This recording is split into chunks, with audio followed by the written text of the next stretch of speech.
வணக்கம் நேர்களே, இது ஷர்மிளா டாக்கீஸ். நான் உங்கள் doctor Sharmila. BJP, NDA alliance, Modi இவங்கெல்லாம் எந்த அளவுக்கு பயந்துருக்கிறாங்க அப்படிங்கிறது சமீபத்துல மோடி கர்நாடகாலையும் மகாராஷ்டிராவிலையும் பேசின பேச்சுக்கள்ல இருந்து நம்மளால ஊகிக்க முடியும். நேத்து கர்நாடகால பேசுறாரு. வழக்கமான வடைகள்லாம் சுட்டு முடிச்சதுக்கு அப்புறம் 2 முக்கியமான விஷயங்கள் வந்து அவர் சொல்றாரு. நம்பர் 1 என்ன சொல்றாருன்னா, நீங்கெல்லாம் ரொம்ப அலர்ட்டா இருக்கணும். ஏன்னா இந்த இந்தியா கூட்டணி உங்களுக்கு தவறான தகவல கொண்டு வந்து சேர்க்குது. ஃபர்ஸ்ட் ஃபேஸ் ஆஃப் போல்ஸ் 102 கான்ஸ்டிட்யூவன்சிஸ்ல முடிஞ்சிருக்கு. இதுல பிஜேபி பின்தங்குதுங்கிற மாதிரி ஒரு தவறான பிம்பத்தை கிரியேட் பண்ண முயற்சி பண்றாங்க. அது இல்ல. எல்லா இடத்துலயும் என்டிஏ லீடிங்ல இருக்கு. அப்படிங்கிற ஒரு விஷயத்த பதிவு பண்றாரு. 2வது முக்கியமான விஷயம் என்ன சொல்றாரு அப்படின்னு பாத்தீங்கன்னா, இந்தியாவில் இருக்கக்கூடிய தலைவர்களும் வெளிநாடுகளில் இருக்கக்கூடிய முக்கியமான தலைவர்களும் சேர்ந்து மோடியை வீழ்த்துவதற்காக 3ஆம் முறை மோடி வந்துடக்கூடாதுங்கிறதுக்காக எனக்கு எதிராக கூட்டு சதியில ஈடுபட்டு இருக்கிறாங்க அப்படிங்கிற ஒரு விஷயத்த பதிவு பண்றாரு.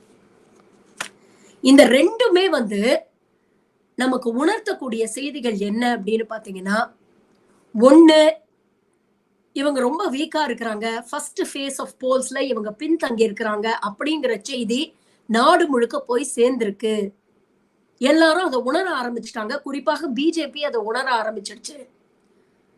அவங்க ஒரு பெரிய தப்பு பண்ணிட்டாங்க. ஃபர்ஸ்ட் ஃபேஸ் ஆஃப் போல்ஸை வந்து அவங்க தமிழ்நாட்டுல நியாயமா நடத்திருக்கவே கூடாது. பிஜேபியோட ஸ்ட்ராங் ஹோல்ட்ல நடத்தாம தமிழ்நாடு போன்ற பிஜேபிக்கு கடுமையாக எதிர்ப்பு இருக்கக்கூடிய ஒரு மாநிலத்துல ஆரம்பிச்சு வச்சதுனால இன்னைக்கு நரேட்டிவ் டோட்டலா சேஞ்ச் ஆயிடுச்சு.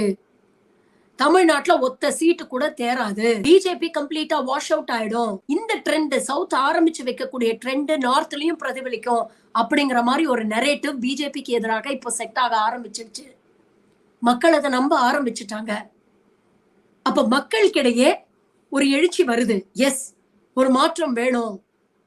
தமிழ்நாட்டுல இதை ஆரம்பிச்சு வச்சிருக்காங்க. இன்னும் கிட்டத்தட்ட 1.5 மாசம் 2 மாசம் 7 ஃபேசஸ்ல போல் நடக்க போகுது. இந்த 2 months வந்து அப்போசிஷனுக்கு கிடைச்ச ஒரு ரொம்ப குரூஷியல் டைமா மாறிடுச்சு. ஏன்னா அப்போசிஷன் எப்பவுமே பாத்தீங்கன்னா சவுத் ஸ்டேட்ஸ்ல அவங்க ஸ்ட்ராங்கா இருக்கிறாங்க. ஆனா நார்த்ல தான் பிஜேபியை வீழ்த்த வேண்டிய ஒரு தேவை இருக்கிறது. அப்போ இந்த 2 months வந்து enough time for the opposition மக்களை சந்திச்சு இந்த தேர்தலில் இருக்கக்கூடிய முக்கியமான இஷ்யூஸ் இருக்கு தெரியுமா? வேலை வாய்ப்பு இல்லாதது, விலைவாசி உயர்வு, பெட்ரோல் டீசல் உயர்வு, 10 வருஷமா எப்படி பிஜேபி வந்து வளர்ச்சி வளர்ச்சின்னு சொல்லி மக்களை ஏமாத்திட்டு இருக்கு. இந்த மாதிரி முக்கியமான விஷயங்களை வடக்கில் இருக்கக்கூடிய பிஜேபியோட ஸ்ட்ராங் ஹோல்ட்ல இருக்கக்கூடிய மக்களுக்கு கொண்டு போய் சேர்க்கறதுக்கு இனஃப் டைம். அப்ப தொடர்ந்து தீவிரமான பிரச்சாரங்களை ஆப்போசிஷன் மேற்கொள்ளும் பொழுது இது பிஜேபிக்கு கடுமையான ஒரு பின்னடைவை தான் ஏற்படுத்தும்.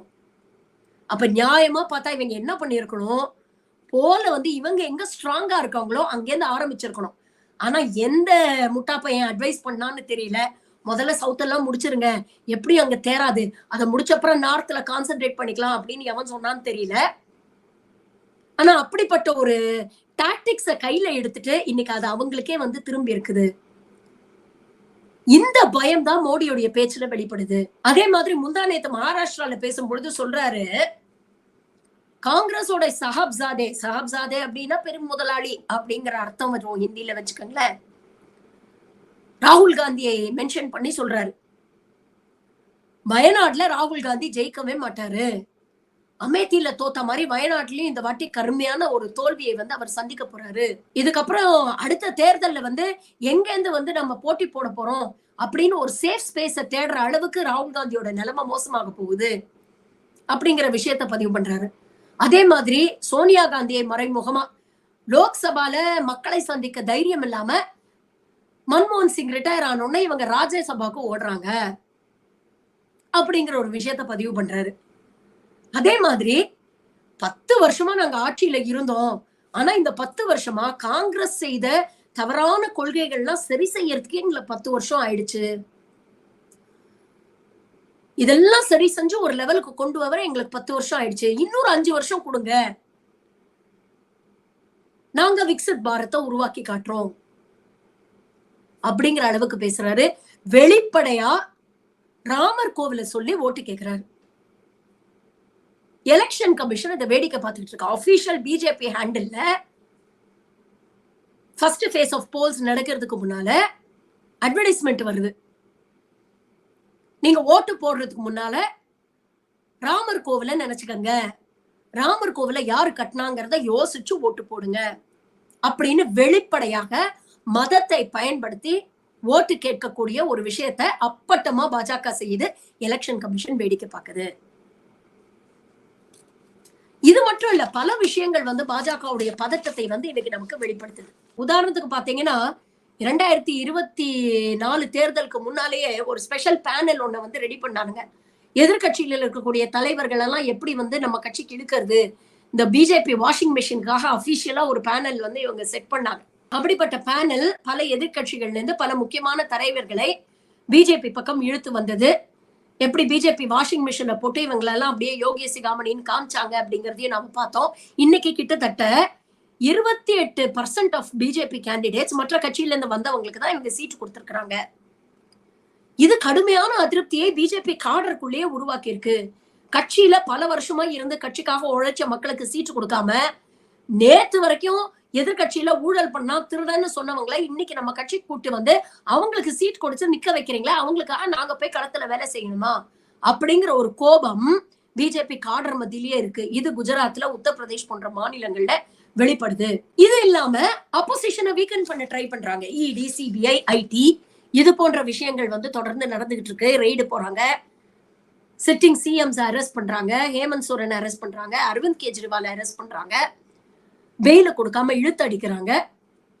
இதெல்லாம் மக்கள் மத்தியில் ஒரு சின்ன ஒரு சலிப்பை, ஒரு அதிருப்தியை ஏற்படுத்தியிருக்கு. அப்பட்டமா தெரியுது இவங்க எப்படி கான்ஸ்டிடியூஷனல் மெஷினரிய எப்படி இவங்களுக்கு சாதகமா யூஸ் பண்றாங்க அப்படிங்கிறது ரொம்ப அப்பட்டமா தெரியுது. இது எல்லாத்தையும் தாண்டி எலக்ட்ரல் பாண்ட்ஸ் அப்படிங்கிறது இன்னைக்கு மக்கள் மத்தியில ஒரு பெரிய ஒரு தாக்கத்தை ஏற்படுத்தி இருக்கு அப்படின்னு சொல்லலாம்.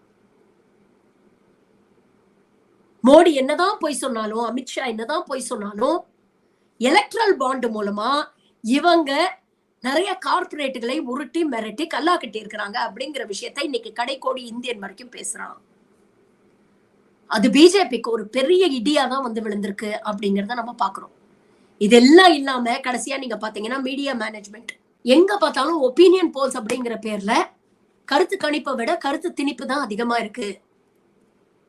எவ்வளோ மீடியா மேனேஜ்மெண்ட் பண்ணி பிஜேபி நல்ல ஸ்ட்ராங்கா இருக்கு, இந்த வாட்டி பாருங்க 400க்கு மேல தாண்டிடுவாங்க, அப்கி பார் 400 பார் அப்படிங்கிற ஒரு நரேட்டிவை எஸ்டாப்ளிஷ் பண்ண ரொம்ப கஷ்டப்பட்டு முயற்சி பண்றாங்க. ஆனா யதார்த்தமான உண்மை என்னன்னா, இந்தியாவில் இருக்கக்கூடிய ஓட்டர்ஸ்ல 30% பேர் கடைசி நிமிஷத்துலதான் டிசைட் பண்ணுவான் யாருக்கு ஓட் பண்றது அப்படின்னு. அப்ப தொடர்ந்து எல்லா தரப்புலயும் நீங்க பாத்தீங்கன்னா 2019 இப்பவும் நீங்க கம்பேர் பண்ணீங்கன்னா 2019 ஹிந்தி ஹார்ட்லேண்ட கம்ப்ளீட்டா ஸ்வீப் பண்ணாங்க. ஆனா இப்போ அதே ஹிந்தி ஹார்ட்லேண்ட்லயே இவங்களுக்கு பிரச்சனைகள் இருக்கு. முக்கியமா கர்நாடகால போன தடவை கிட்டத்தட்ட 26 சீட் ஜெயிச்சாங்க 28 சீட்ல. ஆனா இந்த வாட்டி கர்நாடகா ஆகட்டும், தெலுங்கானா ஆகட்டும், காங்கிரஸ் ரொம்ப ஸ்ட்ராங்கா இருக்கிறாங்க. ஸ்ட்ராங்கான தலைவர்கள் சித்தராமையா, டி கே சிவகுமார் போன்ற ஸ்ட்ராங் லீடர்ஸ் இருக்கிறாங்க. இந்த வாட்டி பிஜேபி கண்டிப்பா அட்லீஸ்ட் ஒரு 15-20 சீட்டாவது அங்க மிஸ் பண்ணிடும் அப்படின்னு சொல்றாங்க. இது இல்லாம மகாராஷ்டிரா, வெஸ்ட் பெங்கால், பீகார் எல்லா இடத்துலயும் பாத்தீங்கன்னா கடுமையான அதிருப்தி இருக்கு பிஜேபி மேல. நார்த் ஈஸ்டர்ன் ஸ்டேட்ஸ் சொல்லவே வேண்டாம். நார்த் ஈஸ்ட்ல 25 சீட்ல கடந்த தடவை பிஜேபி 19 சீட் வாங்கினாங்க, மேக்ஸ் அவுட் பண்ணிட்டாங்க. ஆனா இப்போ இந்த மணிப்பூர் இஷ்யூக்கு அப்புறம் பாத்தீங்கன்னா மீசோ நேஷனல் ஃப்ரண்ட் போன்ற கட்சிகள் பிஜேபியோட கூட்டணி வைக்க மாட்டோம் ஓப்பனா சொல்லிட்டாங்க. கடுமையான ஒரு அதிருப்தி பிஜேபிக்கு எதிராக நார்த் ஈஸ்ட்ல இருக்கு. இப்படிப்பட்ட நிலைமையெல்லாம் இருக்கிறதுனாலதான் சும்மா வாய் வழியா இவங்க சொல்றாங்களே தவிர 400 சீட் ஜெயிப்போம்னு சொல்றாங்களே தவிர உண்மையா களத்துல அது பாசிபிள் இல்ல அப்படிங்கிறது பிஜேபிக்கும் நல்லா தெரியும், மோடிக்கும் நல்லா தெரியும். இந்த பயம் தான் இப்படிப்பட்ட பேச்சுகள் மூலமா வெளிப்படுது. இல்லைன்னா ராகுல் காந்தி வயநாடுல ஜெயிச்சா என்ன, ஜெயிக்கலன்னா உங்களுக்கு என்ன? உங்களை பொறுத்த வரைக்கும் ராகுல் காந்தி உங்களுக்கு ஒரு பொருட்டே இல்ல, உங்களுக்கு ஒரு காம்படிஷனே இல்லைன்னு தானே இவ்வளவு நாள் பேசிட்டு இருந்தீங்க. பப்புன்னு தானே சொல்லிட்டு இருந்தீங்க.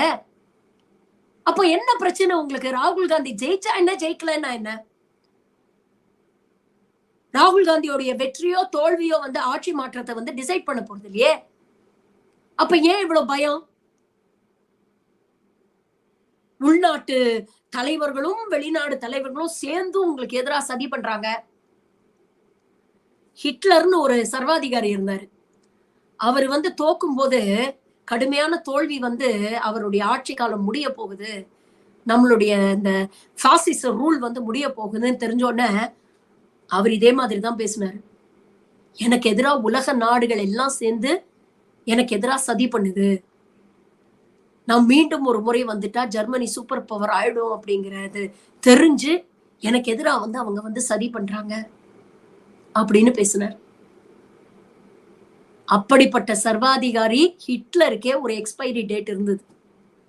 அந்த பாசிச ஆட்சியை இந்த உலகத்தில் உள்ள மக்கள் ஒரு முடிவுக்கு கொண்டு வந்தாங்க. அப்புறம் மோடி எல்லாம் ஏமாத்துறோம். இன்னைக்கு அதுதான் களத்துல நடந்துட்டு இருக்கு. மோடி எனும் சர்வாதிகாரியுடைய எண்டு கார்டு போடுறதுக்கு இன்னைக்கு இந்தியா தயாராயிடுச்சு.